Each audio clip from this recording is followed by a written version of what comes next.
how you said, the academic aspect is so important. And of course, from your, past, you've had Lucknow University, where you had 7 gold medals. You've had Harvard as well, as part of your resume. Tell us about your education journey and, where did it really, start? What was, the inclination towards math? Because I know that's where you started. And from math, you eventually did, transform the world of fashion. And we'll talk about that later as well. But let's talk about your early journey and, how did the academic aspect play such a big role in your life? I did my graduation from Allahabad University. Right.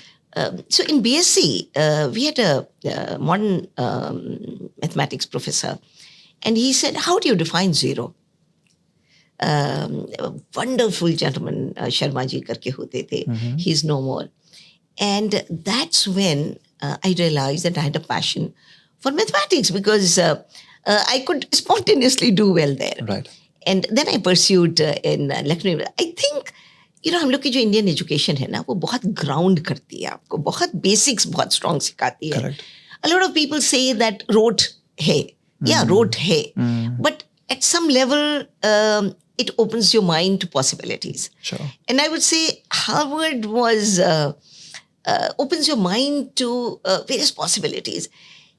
It makes you learn that life is not black or white. It's a lot of gray. Right. And you need to learn to navigate that gray. I think that lesson and a sense of humility came from Harvard. Because you meet such great people and you realize you know nothing. You've done nothing. And they would say, अरे आप लोग तो हिंदुस्तान में इतना बढ़िया काम कर रहे हैं. But that will also give you the sense that they're comfortable giving you credit and showing a sense of humility and your aptitude to do things. It was very interesting, very interesting. In leadership, neither an autocratic leadership is very good or a participative. So in the same class, it would be a joint class. They would show both the types of leaderships. One is a psychiatrist, and the other is a nun from Vatican, and they would jointly talk in the same class about 2 styles of leadership, just to tell you that neither is right. You have to discover, your own style of leadership, and you have to use it contextually. And also, I guess, situational leadership, because, different situations demand a different type of leader to step up. And I'm sure a lot of, your lessons came on that over there as well. Absolutely.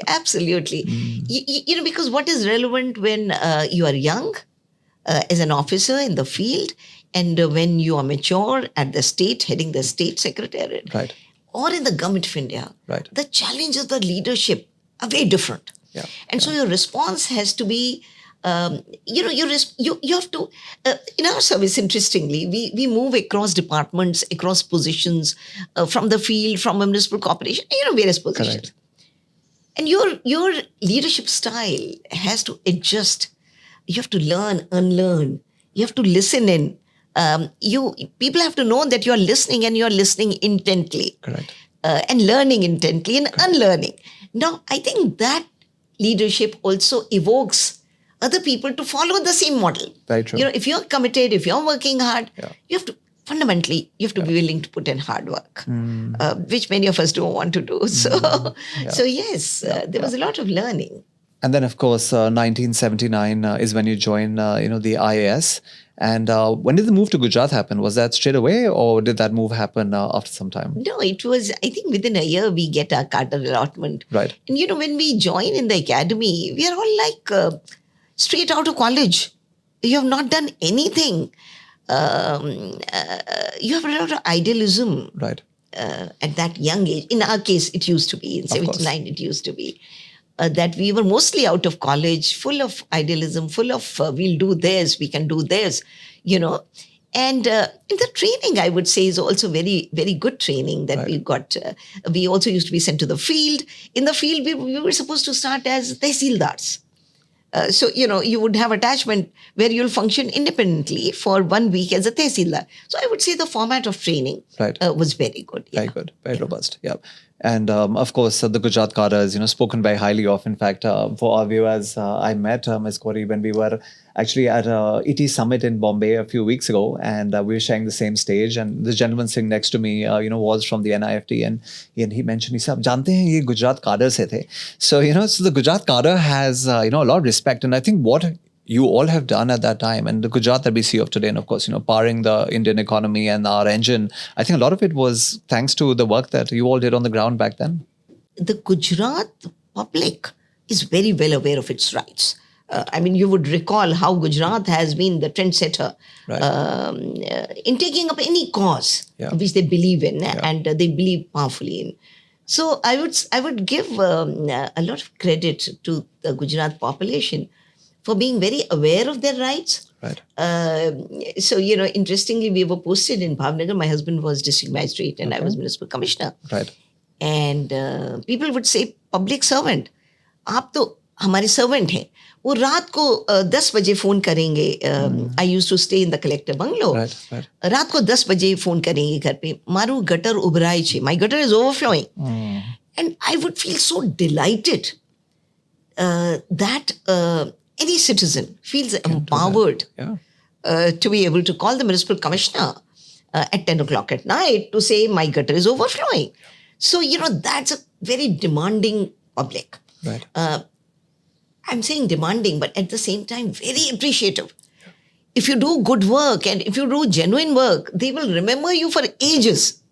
So that's a kind of citizenry that we have there. And like you mentioned, getting a call at 10 p.m. at night, it's unheard of, right? Never going to happen in, let's say, some of the other states in the country. So I think that's a unique situation as well. Yeah.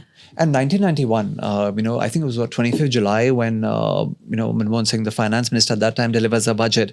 And, India has never been the same. Of course, I was still in school at the time.